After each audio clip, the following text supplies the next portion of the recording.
Photoshop CS6 এর আমরা এখানে এসেনশিয়াল ট্রেনিং করছি এবং আমি যা কিছু করব সব রিয়েল টাইম এবং আমি অবশ্যই প্রজেক্ট ফাইলগুলো ডিভিডির ভিতরে দিয়ে দেওয়ার চেষ্টা করব। আমরা শুরু করে দিই কাজ, ফাইল এবং নিউ। আমরা নতুন একটি ডকুমেন্ট খুলব। আমরা কেমন ডকুমেন্ট, আমরা মনে করেন এখানে ওয়েব সিলেক্ট করলাম এবং ওয়েবের আমরা একটু বড় ধরনের প্রিসেট 1280x1024 পিক্সেলের একটি ইমেজ। আমরা এখান থেকে পিক্সেল এখানে ইঞ্চি না, ইঞ্চিটা আমরা পরে বুঝবো। এবং রেজুলেশন ডিফল্ট 72 RGB মোড এবং ওকে। আমরা নতুন একটি ডকুমেন্ট ওপেন করলাম। আমরা আরও একটি নতুন ডকুমেন্ট যেটি আমাদের CMYK মোডে আমরা ওপেন করলাম।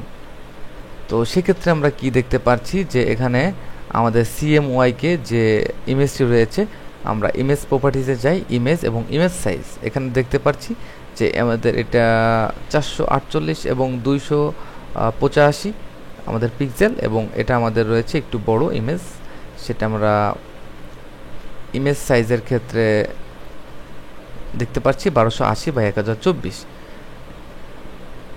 এবং আমরা এখানে সবথেকে মজার ব্যাপার হচ্ছে যে এখানে ডকুমেন্ট নিচে দেখতে পাচ্ছি যে ডকুমেন্ট 3.75 MB বা এম শুধু মেগাবাইট, MB না, সরি।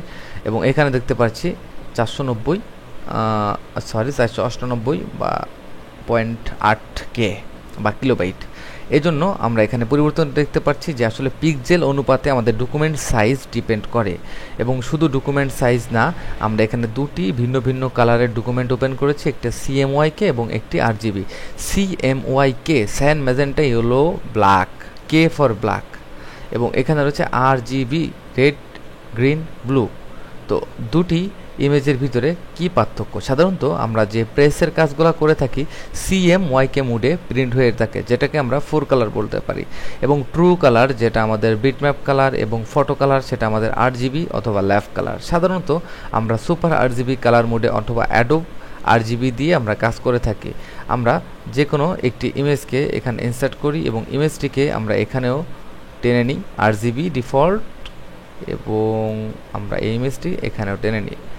আমরা দেখব যে আসলে আমাদের কালারে কি কোনো পরিবর্তন হয়েছে কি না। হ্যাঁ, অবশ্যই RGB এবং CMYK এই কালারের ভিতরে বেশ কিছু পার্থক্য রয়েছে। যেমন আমরা দুটি ইমেজ এখানে দেখতে পাচ্ছি, দুটি ইমেজের ভিতরে যে পার্থক্যটা আমরা হয়তো খালি চোখে দেখতে পারছি না। সেক্ষেত্রে আমরা কিভাবে বুঝবো RGB এবং CMYK এর ভিতরে কি পার্থক্য রয়েছে? তো আমরা এখানে ডিফল্ট একটি লেয়ার নিব, নিউ লেয়ার। আমরা পরবর্তীতে আলোচনা করব এই সমস্ত বিষয় নিয়ে যে কিভাবে লেয়ার নেওয়া হচ্ছে এবং কিভাবে কাজ করা হচ্ছে। আমরা আপাতত এখানে একটি ফিল কালার আমরা ব্যবহার করব।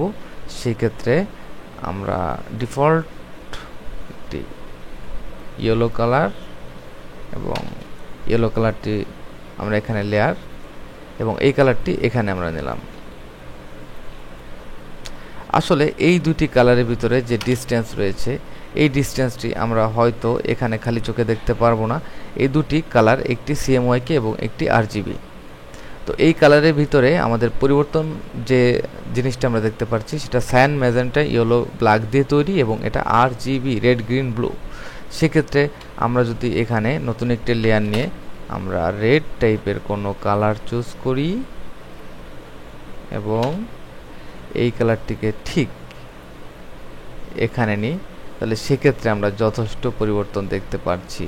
আসলে দেখা সম্ভব কিনা খালি চোখে আমি জানি না, তবে এই রেড এবং এই রেডের ভিতরে যথেষ্ট পার্থক্য রয়েছে। ভালো করে খেয়াল করুন, দুটি কালারের ভিতরে বেশ পার্থক্য রয়েছে। একই কালার আমরা সিলেক্ট করেছি, একই কালার কোডের দুটি ব্যতিক্রম। আমাদের RGBটা একটু লাইটার এবং CMYK একটু ডার্কার। তো এভাবে আমরা RGB এবং CMYK কালার মোডের আমাদের যে পার্থক্যটি রয়েছে, এটি আমাদের সাধারণত আমরা যে ফটো পিকচারগুলো আমরা ল্যাবে প্রিন্ট করে থাকি RGB মোডেই প্রিন্ট করে থাকি, সুপার RGB অথবা অ্যাডোব RGB। এবং আমরা যেগুলা প্রিন্ট করে থাকি সাধারণত প্রেসে CMYK 4 কালার মোডে, সেখানে আমরা CMYK মোডে কাজ করব। এভাবে আমরা RGB এবং CMYK এর ডিসটেন্সটা বুঝতে পারলাম। নেক্সট টাইমে আমরা দেখব কিভাবে অন্যান্য অপশনগুলো কাজ করা সম্ভব।